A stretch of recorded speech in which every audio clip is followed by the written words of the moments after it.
A custom 6-point roll bar, NRG carbon fiber seats, and a G-Force 5-point racing harness are giveaways that this is not a stock STI. My name is Ben Hochman. I drive a 2006 Subaru STI. I'm from Aurora, Colorado. I ended up going the Subaru platform because I used to have a Subaru prior to this one, and I ended up buying a Subaru simply because of my infatuation with the WRX when it first came over. The purpose of the car was to build a car that was practical. It would enable me to come out and compete with some of the fastest cars in the state at a competition level, and also enable me to enjoy the car on the street for what it was originally built for, just the driver's car, which is primarily the reason I didn't go with an Evo.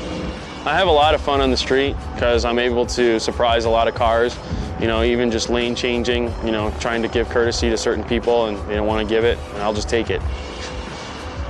Honestly, out here in Colorado, I've actually had a couple of run-ins, and believe it or not, they've been positive. I actually had a cop follow me to Bandimere one day for a test and tune night, and he admired the car and ended up getting me free admission because of it. There was a lot of complications, just like any project car like this. You know, research and development is a big portion of getting a car to this level. Certainly, trying to battle against the head gaskets is my biggest battle with the Subaru platform by far. I was just trying to hit mid 400s, which is what it hit. And initially, when we went with this setup, we were questioning whether or not the car was even going to be capable of 11s. We ended up pushing it and learned how to drive the car, came out on a weekly basis, and just set it up strictly for drag. Today went really well. My first round, I ended up getting the bye, being the #1 qualifier. So we ended up testing the run, trying to you know, get the tires set up for the track because, you know, we had a real tough time getting the car to hook.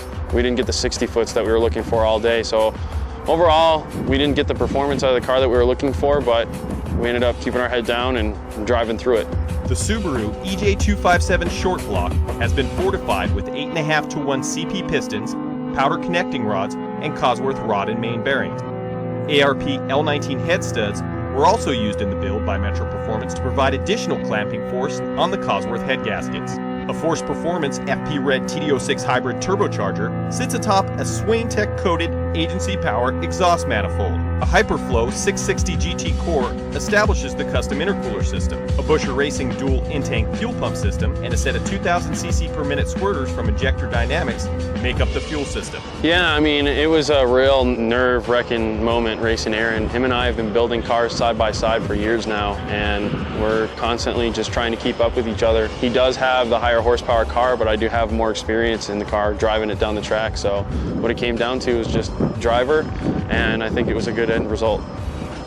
At 30 psi of boost pressure, the engine generates a stout 457 horsepower on a Dyno Dynamics all-wheel drive dyno. This equates to more than double the original power when measured on that same dyno.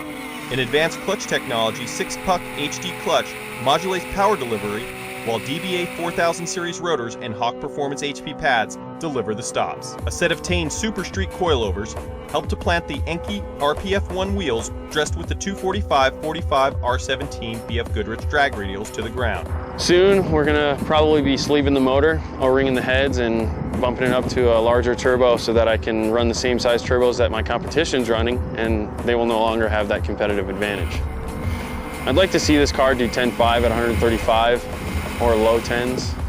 That's my ultimate goal, and eventually in the 9s someday. I want to give a shout out to Metro Performance and all the hard work that they've put in building this car and giving guidance up late night hours and putting up with me. I also want to give a shout out to Revolution's Performance for their help and guidance, and also Survey on Tuning for all his help as well.